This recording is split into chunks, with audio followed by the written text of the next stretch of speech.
Hello students, this is Neeraj Gupta. काफी सारे principles जो अकाउंटिंग करते वक्त फॉलो करने होते हैं हम ऑलरेडी पढ़ चुके हैं।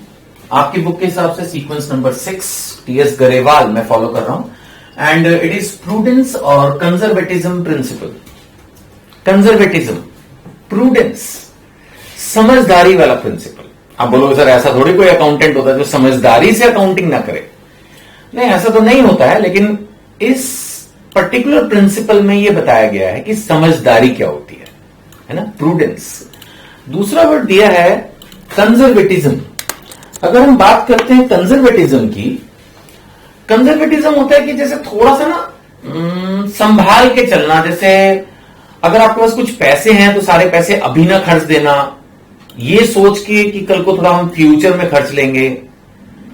थोड़ा सा कंजूसी करना, थोड़ा बैकवर्ड होना, ये एक जनरल मीनिंग बनते हैं वर्ड कंजर्वेटिज्म के। अब सवाल यह है कि कंजर्वेटिज्म अकाउंटिंग में क्या कर रहा है। अकाउंटिंग में कंजर्वेटिज्म यह कहता है कि अगर आपको लगता है कि फ्यूचर में कोई लॉस हो सकता है, कोई खर्चा हो सकता है, तो आप उसका प्रोविजन बना लो। मतलब उस खर्चे को आप एक्चुअल होने से पहले ही कंसीडर कर लो।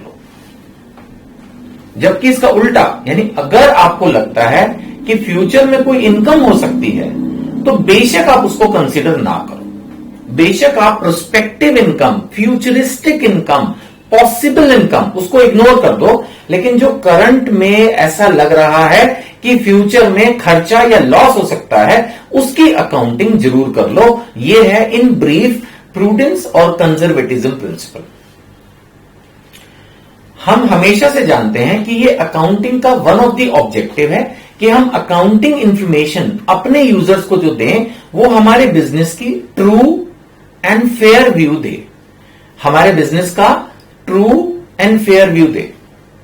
अब मान लेते हैं कंपनी ने 1 करोड़ की सेल कर दी, 20% का प्रॉफिट मार्जिन था, यानी कि 20 लाख रुपए के प्रॉफिट होने की उम्मीद है। तो सारी कंपनी हो सकता है कि बिल्कुल नई नई कंपनी खुली हो तो बहुत खुश हो जाए, अरे वाह 1 करोड़ की सेल हो गई, 20 लाख रुपए का प्रॉफिट कमा लिया, मजे आ गए। लेकिन अगर हमने रिसर्च की और रिसर्च में यह बात सामने आ रही है कि हो सकता है कि 5 से 10 लाख रुपए की सेल ऐसे लोगों को हो गई हो जो पैसा ही ना दें।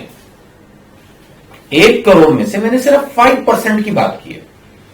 Let's consider this as an example कि मेरी 1 करोड़ की सेल हुई, 20 लाख का उसमें मुझे प्रॉफिट हुआ क्योंकि मैंने 20% मार्जिन पे वो चीजें बेची।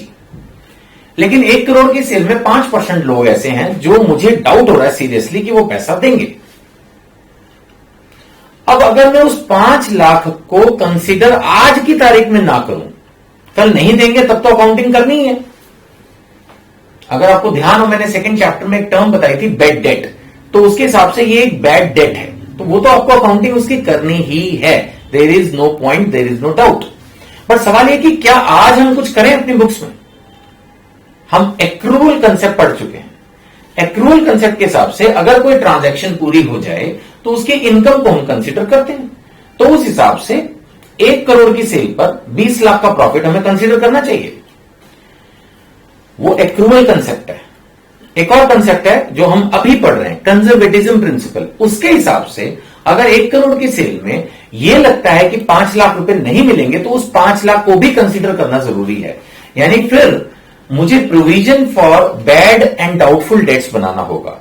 आई रिपीट, प्रोविजन बनाना पड़ेगा। नहीं, मुझे पहले से इस चीज का इंतजाम करना होगा, पहले से मुझे इस एक्सपेक्टेड लॉस के लिए अपने आप को प्रिपेयर करना होगा, अपनी बुक्स को प्रिपेयर करना होगा, अपने बिजनेस को प्रिपेयर करना होगा कि वो 5 लाख रुपए मेरे डूब सकते हैं। तो this is called provision for bad and doubtful dates. यानी ये वो डेटर है जो शायद पैसे नहीं देगा, हो सकता है कल को दे दे तो रिवर्स कर देंगे एंट्रीज। तो this is called conservatism principle. नहीं, इसी तरह से क्लोजिंग स्टॉक की वैल्यूएशन में भी होता है। हम क्या करते हैं कि जो स्टॉक हमारे पास पड़ा हुआ उसकी वैल्यू करते हैं अपनी कंपनी की बैलेंस शीट बनाने के लिए। करना भी चाहिए। इवन ट्रेडिंग अकाउंट में भी क्लोजिंग स्टॉक की फिगर जाती है। अभी आपके लिए हो सकता है मेरे मुंह से निकलने वाली ये टर्म्स नहीं हो कि ये क्या आ गया क्लोजिंग स्टॉक, या ये क्या आ गया ट्रेडिंग अकाउंट, ये क्या आ गया बैलेंस शीट। कुछ बातें हम पिछले वीडियोस में इस बारे में कर चुके हैं और आने वाले टाइम में धीरे धीरे और इसको करते जाएंगे।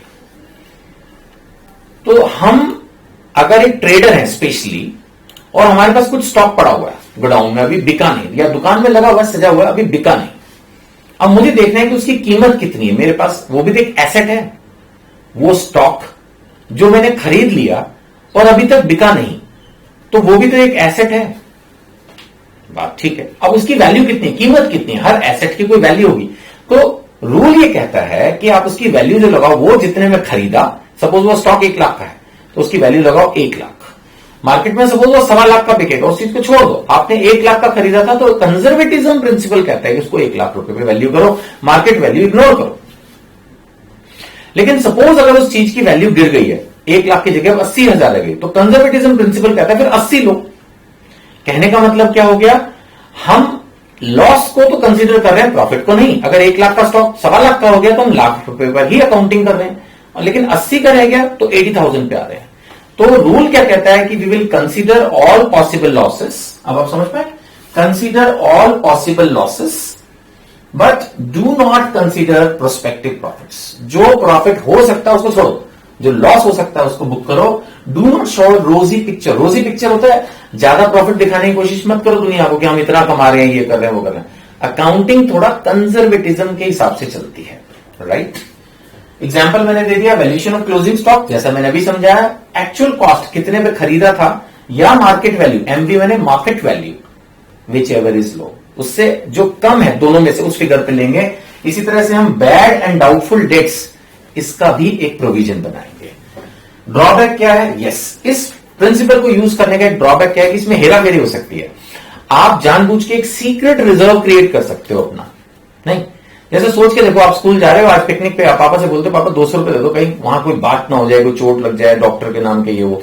उन्होंने दे दिए, आपने वापस भी नहीं किए, उन्होंने मांगे नहीं, आपने वापस नहीं किया। हर बार आप ऐसे ही करते हो, 100-200 ले लेते हो कोई नाम करके, और वो जोड़ते जा रहे हो। तो in a way you are creating a secret reserve. इसी तरह से हो सकता है बैड डेट्स होने ना हो, तब भी आप जबरदस्ती एक प्रोविजन बना रहे हो एक्सपेक्टेड लॉसेस के लिए, और वो कल को हुआ भी नहीं और आपने अकाउंट्स में फिर भी उसको हटाया नहीं। तो एक तरह से धीरे धीरे धीरे धीरे आप एक सीक्रेट रिजर्व क्रिएट कर लोगे। तो ये इस प्रिंसिपल को अगर मिसयूज करना हो तो ये प्रॉब्लमेटिक हो जाता है। ये one of the limitations of accounting है कि अगर अकाउंटेंट घुमाना चाहे तो थोड़ी सी कंपनी की पिक्चर को डिस्टॉर्ट कर सकता है। तो इसीलिए बोला गया है कि this principle should be used cautiously, सावधानी से इसका यूज करें। ट्रू एंड फेयर व्यू जो बहुत जरूरी है, true and fair view of financial information, ये देना बहुत जरूरी है, इसको ठीक से दें। ठीक है, चलो स्टूडेंट्स, इसमें इतना ही। और लिस्ट ऑफ लेक्चर्स आप यूज करेंगे तो आपको डेफिनेटली मालूम होगा कि हमने किस किस सब्जेक्ट पे क्या क्या वीडियोस आप लोगों के लिए बनाई हुई हैं। और कोई भी अगर आपको डाउट है तो कमेंट सेक्शन में लिखिए, I will definitely reply. Thank you.